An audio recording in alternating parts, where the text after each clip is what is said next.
would be the prevalence of the just wage. The New Economist found this perplexing. Wages were just another commodity, and like any other commodity, their price was set by the market. There was no point in talking about the justice of the wage any more than there was a point in talking about justice in the price of pig iron. They simply had no way of incorporating Leo's insight into their calculations and regarded his pronouncements as a throwback to the Middle Ages, which in fact it was.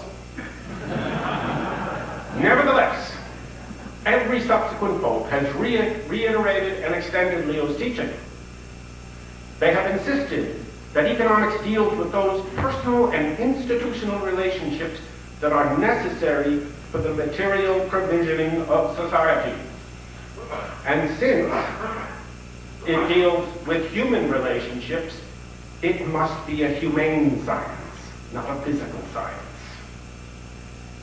And one dependent, as are all humane sciences, on norms of human conduct, norms which we call virtues and morals.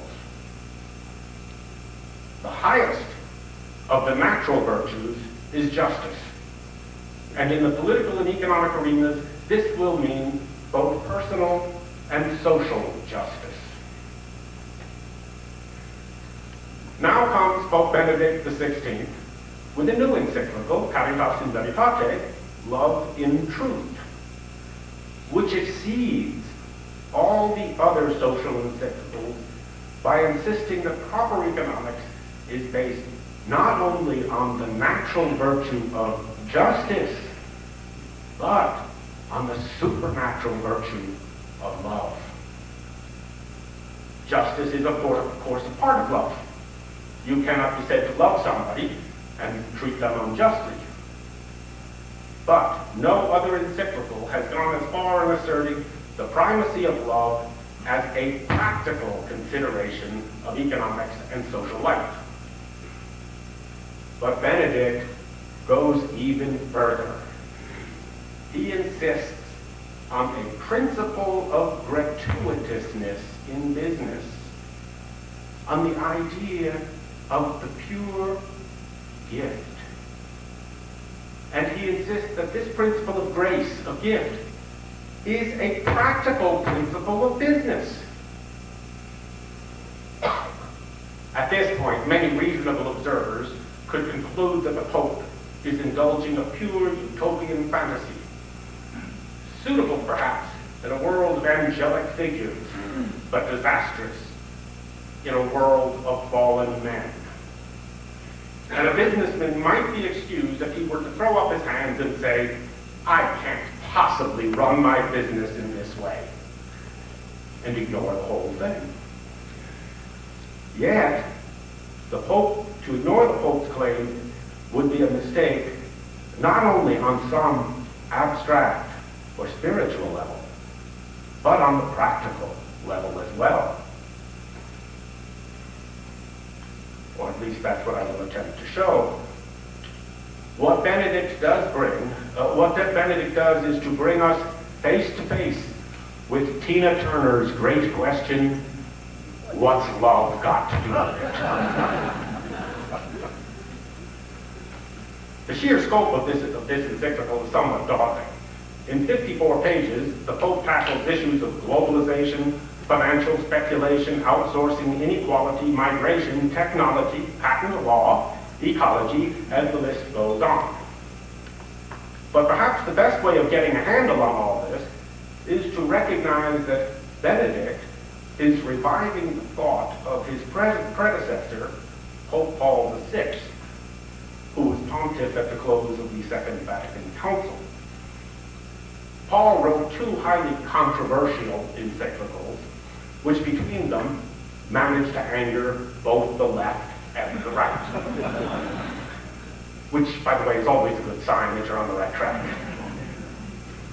One of them was called Populorum Progressio, which was written 40 years ago, when what we now call globalization was in its infancy. And it dealt with the development of the Third World. Paul warned that if the world did not develop with justice, the resulting inequality would shake the world apart to produce pretty much the situation we see today. The other encyclical was Humanae Vitae, which dealt with human sexuality, and particularly with the difficult issue of contraception. In Benedict's view, this encyclical indicates the strong links between life ethics and social ethics. Benedict combined the thought of these two encyclicals into one work and applied them to the current situation. His belief is that those who are not open to life cannot, in reality, be open to their neighbors. He views development as an exercise in solidarity with our neighbors, no matter how far away those neighbors are, and part and parcel of the task of evangelization. One thing Catholics constantly forget is that at base, we are evangelicals. We are a missionary church. Throughout the encyclical, Benedict insists that the moral concern is also an economic concern. The two cannot be separated. For example, in discussing the extremely high levels of inequality, both among countries and within countries, Benedict notes, quote, "Economic science tells us that structural insecurity generates anti-productive attitudes, wasteful of human resources, inasmuch as workers tend to adapt passively to automatic mechanisms, rather than to release creativity." On this point, too, there is a convergence between economic science and moral evaluation. Human costs always include economic costs, and economic dysfunctions involve human costs. End quote. Thus, Benedict advocates social ethics as a practical principle of sound economics.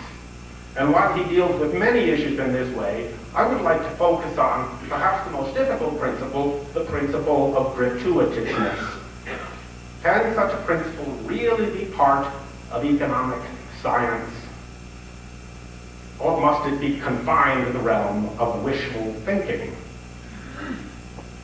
Business, after all, are run to make a profit.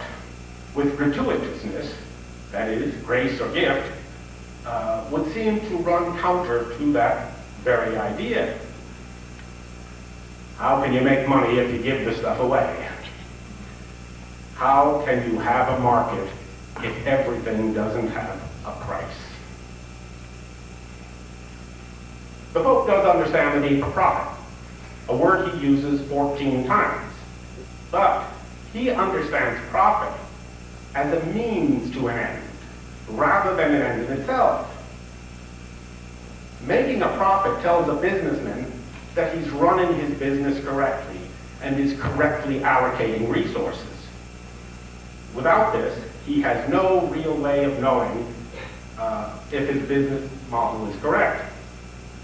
However, quote, "Once profit becomes the exclusive goal, if it is produced by improper means and without the common good as its ultimate end,